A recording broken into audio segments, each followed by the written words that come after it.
अजित पवार यांची अकाली एक्झिट ही प्रत्येकाच्याच मनाला चटका लावणारी आहे। हा अपघात नेमका कसा झाला असू शकतो त्याच्या काही कारणांचा आढावा आपण घेतलाय। अजितदारांच्या मृत्यूने अवघा महाराष्ट्र आज हळहळलाय।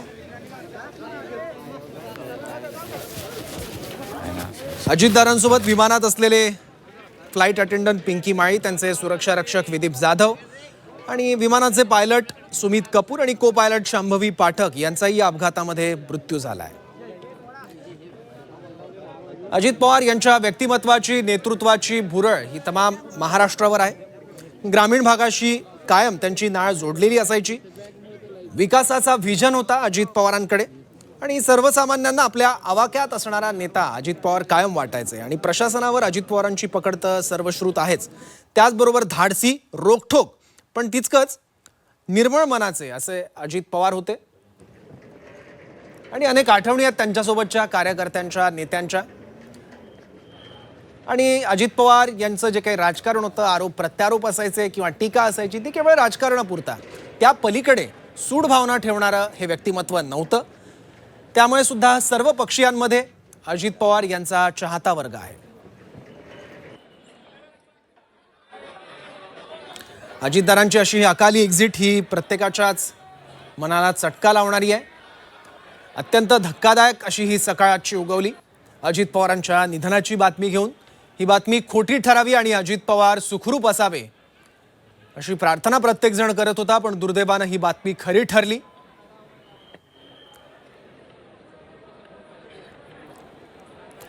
सर्वसामान्य कार्यकर्त्यांना सुद्धा अजित पवार यांच्यापर्यंत सहज पोहोचता यायचं, अजित पवारांशी थेट संवाद साधता यायचा, अजित पवारांना प्रश्न विचारता यायचे। त्यामुळे खूपदा अजित पवार यांचे असे व्हिडिओ सोशल मीडियावर व्हायरल व्हायचे की अजित पवार आणि कार्यकर्त्यांमध्ये किंवा नेत्यांमध्ये किंवा कुठल्या ग्रामस्थांमधला संवाद आहे, त्यात ग्रामस्थ किंवा कार्यकर्ता अजितदारांना काहीतरी विचारतोय आणि अजितदारा त्यावर काहीतरी मिश्किल उत्तर देत आहे। पण ही ॲक्सेसिबिलिटी होती अजित पवारांसोबतची। सहज कार्यकर्ते अजित पवारांपर्यंत पोहोचायचे आणि विशेष म्हणजे मोठ्या आवाजात कोणी काहीही प्रश्न अजित पवारांना विचारला तरी अजित पवार त्याची दखल घ्यायचे आणि त्याचं उत्तर द्यायचे। एखादं काम असेल जे होणं शक्य आहे तर अजित पवार ते करायचे। कोणी निवेदन घेऊन आला असेल तर अजित पवार आठवणीने ते निवेदन घ्यायचे आणि स्वतःच्या स्वीय सहायकांकडे ते जमा करायचे आणि त्यावर अंमलबजावणी सुद्धा नंतर करायचे। पण एखादं काम होणं शक्य नसेल तर जागच्या जागी अजित पवार तिथे सांगायचे सुद्धा की हे काम शक्य नाही। तर हा रोखठोकपणा अजित पवारांच्या स्वभावात होता।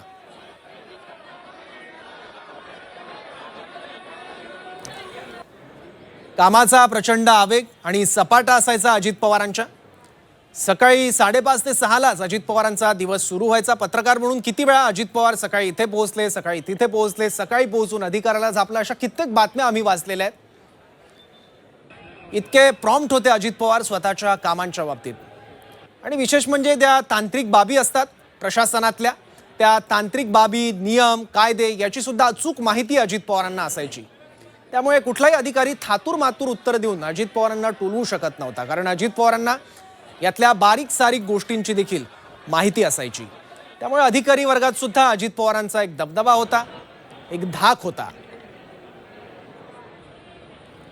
त्यामुळे एखादं काम जर होत नसेल तर ते का होत नाहीये हे अजित पवारांना जर एखाद्या अधिकाऱ्याला ब्रीफ करायचं असेल तर त्याचा आदल्या दिवशी त्या अधिकाऱ्याला अभ्यास करावा लागायचा। त्याच्यामुळेच अजित पवार यांचा कुठे दौरा असेल तर एक दिवस आधीपासूनच तिथल्या अधिकाऱ्यांना पूर्ण अभ्यास करावा लागायचा, तयारी करावी लागायची आणि त्यानंतरच ते अजित पवारांना सामोरे जायचे। अशा पद्धतीचा अजित पवारांचा हा धाक होता कामाच्या अनुषंगाने। पण अजित पवार तितक्याच मिश्किलपणे कार्यकर्त्यांशी, नेत्यांशी बोलायचे सुद्धा, सभांमधून बोलायचे।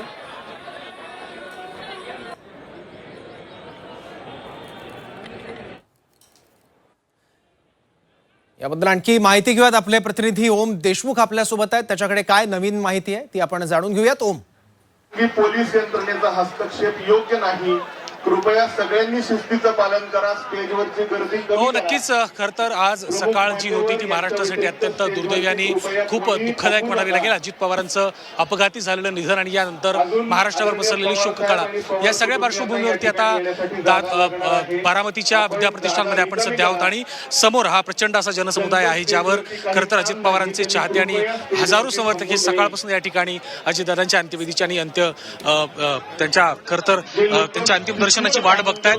खरं तर अशी अपेक्षा होती की 5 वाजेपर्यंत हे पार्थिव जे दादांचं आहे ते या ठिकाणी आणलं जाईल, परंतु त्याला कुठेतरी विलंब होतोय आणि 5:30 ते 6च्या सुमारास अजितदादांचं पार्थिव या ठिकाणी आणलं जाईल. आणि त्यानंतर इथं जी मुवमेंट आहे, आता आपण खरं तर दोषांमध्ये ज्या पद्धतीने पाहतोय की या ठिकाणी अनेक नेते आहेत. राष्ट्रवादी काँग्रेसचे धनंजय मुंडे असतील किंवा सुनील तटकरे असतील किंवा प्रफुल्ल, सगळेच महत्त्वाचे नेते, दत्तमामा भरणे असतील, या सगळ्यांकडनंच या ठिकाणी खरं तर आता हजेरी लावण्यात आलेली आहे.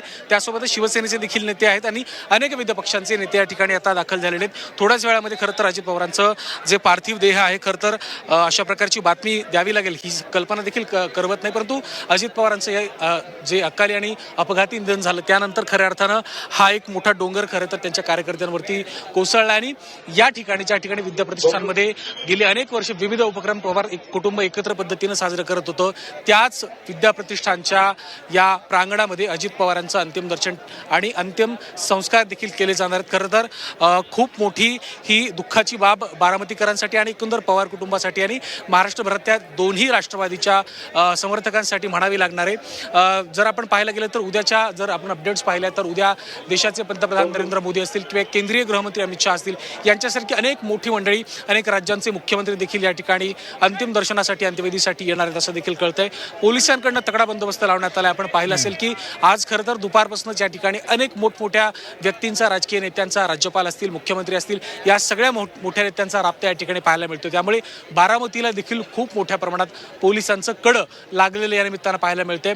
खऱ्या अर्थानं आता सगळ्यांचीच प्रतीक्षा आहे ती म्हणजे अजितदादांचं पार्थिव या ठिकाणी कधीपर्यंत आणलं जाते आणि त्यानंतर अंतिम दर्शनाचा जो सगळा विषय आहे तो कधीपर्यंत सुरू होते. परंतु जर आता पाहायला गेलं तर अत्यंत शोकाकुल वातावरणामध्ये या ठिकाणी अजितदादांचं अंतिम दर्शन घेण्यासाठी ही सगळी जनता, बारामतीचे लोक आणि राज्यभरातून जे त्यांचे चाहते आहेत, जे त्यांचे समर्थक आहेत, जे त्यांचे हितचिंतक आहेत आणि राष्ट्रवादीवरती प्रेम करणारी मंडळी आहेत, ती सगळी या ठिकाणी दाखल झालेली आहेत. आपण नजर जाईल तिथपर्यंत पाहतोय की फक्त आणि फक्त जनसमुदाय अजित पवारांच्या या अंत्यविधीसाठी, अंतिम दर्शनासाठी आणि खरं तर जो उद्या अंत्यविधी होणार आहे त्यासाठी या ठिकाणी दाटलेला आहे.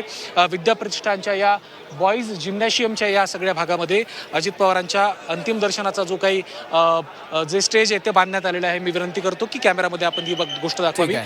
या ठिकाणी अजित पवारांचा फोटो देखील आहे आणि समोरच्या बाजूला राष्ट्रवादीची सगळी महत्वाची नेते मंडळी या ठिकाणी आपल्याला बसलेली पाहायला मिळतात. त्यामुळे खऱ्या अर्थानं आता अजित पवारांचं पार्थिव इथं कधीपर्यंत पोहोचतंय आणि या ठिकाणी अंतिम दर्शनाची जी काही पुढची जी काही सगळी गोष्टी असतील त्या कधीपर्यंत होत आहेत यावर देखील आता सगळ्यांचं लक्ष असणार आहे. सगळ्या व्हीव्हीआयपी जी मंडळी आहेत त्यांचा सुद्धा या ठिकाणी आता राबता सुरू होतोय. मुख्यमंत्र्यांसह राज ठाकरे देखील येणार.